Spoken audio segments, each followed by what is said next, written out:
Hi, it's Alec Davis from ResolveGB.com.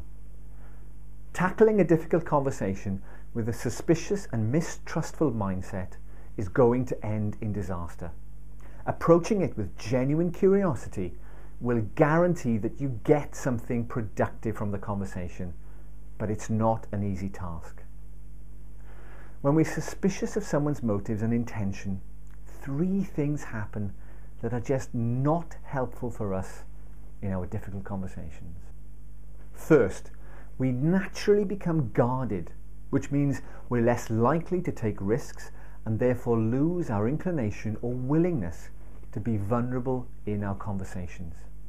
Second, we start to see things that just aren't there, because as human beings we like certainty and we like to be right. It's important to us.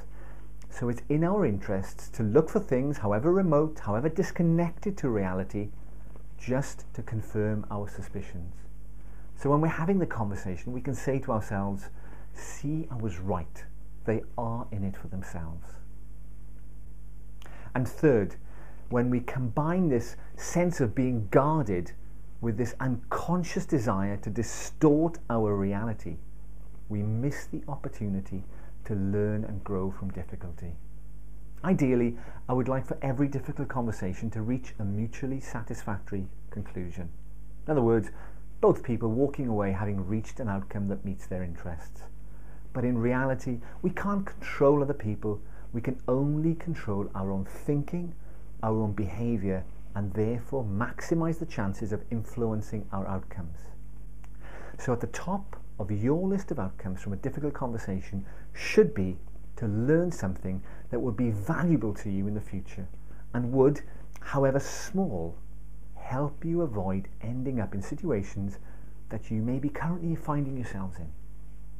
Curiosity is the wick in the candle of learning. I just love that expression, because by accessing a genuine mindset of curiosity, the kind of curiosity you imagine a young child experiencing in their very early years, you can let go of that natural inclination to be suspicious. Because when you are genuinely curious, you become open to learning. You learn about what makes others tick, and you learn about what makes you tick. So here are two strategies to help you get curious. First, approach each situation as if it's new. Children are highly effective learners, particularly in their early years, partly because they encounter so many new situations. They're also not carrying 30 years of psychological baggage around with them, but that's another story. So imagine if you were looking at this difficult conversation through the lens of a young child with an enthusiasm and willingness to learn.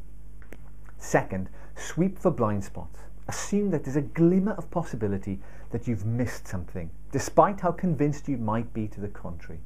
And however remote the possibility, entertain this assumption and act like it's true. What's the worst thing that could happen if this assumption were true? And what's the best thing that could happen if this assumption were true? So remember, a suspicious mind is not going to be helpful. Set yourself a priority outcome to learn something from the conversation. Approach it with the enthusiasm of an innocent mind, seeing the conversation through a fresh new lens. Sweep for blind spots. Nobody's perfect, despite what you might think. So entertain the possibility that you don't know everything about the situation and be open to hearing new and different information. For more useful tips, tools and strategies, go to www.resolvegb.com.